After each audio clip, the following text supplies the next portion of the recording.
નમસ્કાર મિત્રો, UV knowledge હબના આ ખાસ એક્સપ્લેનરમાં આપ સૌનું સ્વાગત છે. જુઓ, આપણું ગુજરાત માત્ર વેપાર ધંધા કે ઇન્ડસ્ટ્રીઝ માટે જ નહીં, પણ તેના અદ્ભુત અને ભવ્ય સ્થાપત્ય વારસા માટે આખી દુનિયામાં જાણીતું છે. યુનેસ્કો વર્લ્ડ હેરિટેજ સાઇટ્સથી લઈને પ્રાચીન કિલ્લાઓ સુધી અહીં ઇતિહાસના પાનાઓ લિટરલી પથ્થરોમાં કંડારાયેલા છે. તો આજે આપણે ગુજરાતના આવા જ 10 સૌથી રોમાંચક સ્થાપત્યો વિશે જાણવાના છીએ. ઓકે, તો ચાલો ફટાફટ જોઈ લઈએ કે આપણી આ સફર કેવી રહેશે. આપણે વાત કરીશું પ્રાચીન શહેરો અને કિલ્લાઓ વિશે, ત્યારબાદ અદ્ભુત જળ વ્યવસ્થાપન, દિવ્ય મંદિરો, યુનિક મહેલો અને છેલ્લે આ બધું આપણી સાચી ઓળખ કેવી રીતે છે તે સમજીશું. તો શરૂઆત કરીએ આપણા પહેલા અને સૌથી રસપ્રદ પડાવથી, પ્રાચીન શહેરો અને કિલ્લાઓ, જેને આપણે સભ્યતાનો પાયો પણ કહી શકીએ. હવે આ ટાઈમલાઈન જુઓ. આપણે અહીં કોઈ નાના સૂના સમયગાળાની વાત નથી કરી રહ્યા.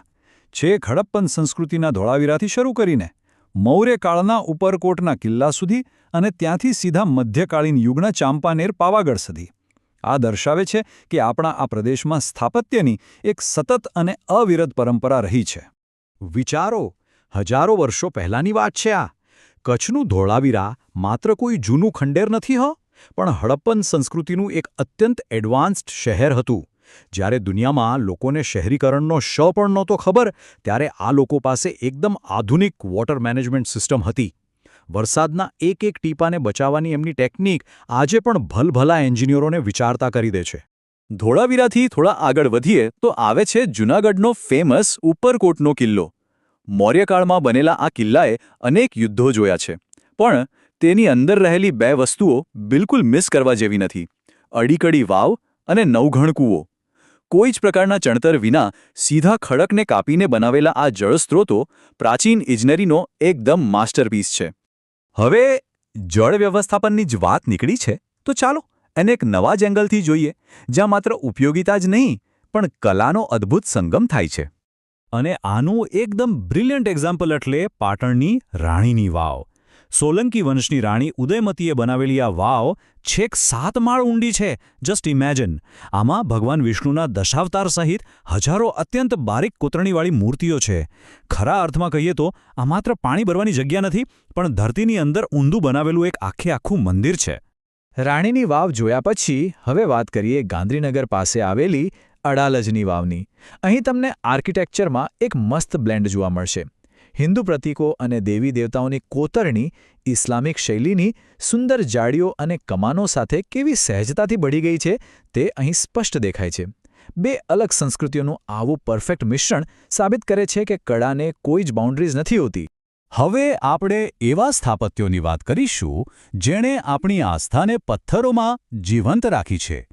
દિવ્ય અને ઐતિહાસિક મંદિરો. જ્યારે શ્રદ્ધાની વાત આવે ત્યારે 12 પવિત્ર જ્યોતિર્લિંગોમાં સૌથી પહેલું નામ આવે છે સોમનાથ. દરિયા કિનારે અડીખમ ઊભેલું આ મંદિર માત્ર એક ધાર્મિક સ્થળ નથી, પણ આપણા ગૌરવશાળી અને સંઘર્ષમય ઇતિહાસનું જીવંત પ્રતીક છે. અનેક વિદેશી આક્રમણો સહન કર્યા પછી પણ વારંવાર નષ્ટ થઈને ફરી ઊભા થવાની જે પ્રેરણા સોમનાથ આપે છે ને, તે ખરેખર અદ્ભુત છે. એવી જ રીતે પુષ્પાવતી નદીના કિનારે આવેલું મોઢેરાનું સૂર્ય મંદિર. ભાઈ, આ મંદિરનું આર્કિટેક્ચર અને એસ્ટ્રોનોમીનું કોમ્બિનેશન તો જુઓ. એને એ રીતે ડિઝાઇન કરાયું છે કે સૂર્યોદયનું પહેલું કિરણ સીધું ગર્ભગૃહમાં જ પ્રવેશે. અને ત્યાંનો પેલો સૂર્યકુંડ, જેને રામકુંડ પણ કહે છે, એની ભૂમિતિ અને તેમાં રહેલા 108 નાના મંદિરો કોઈપણનું મન મોહી લે તેવા છે.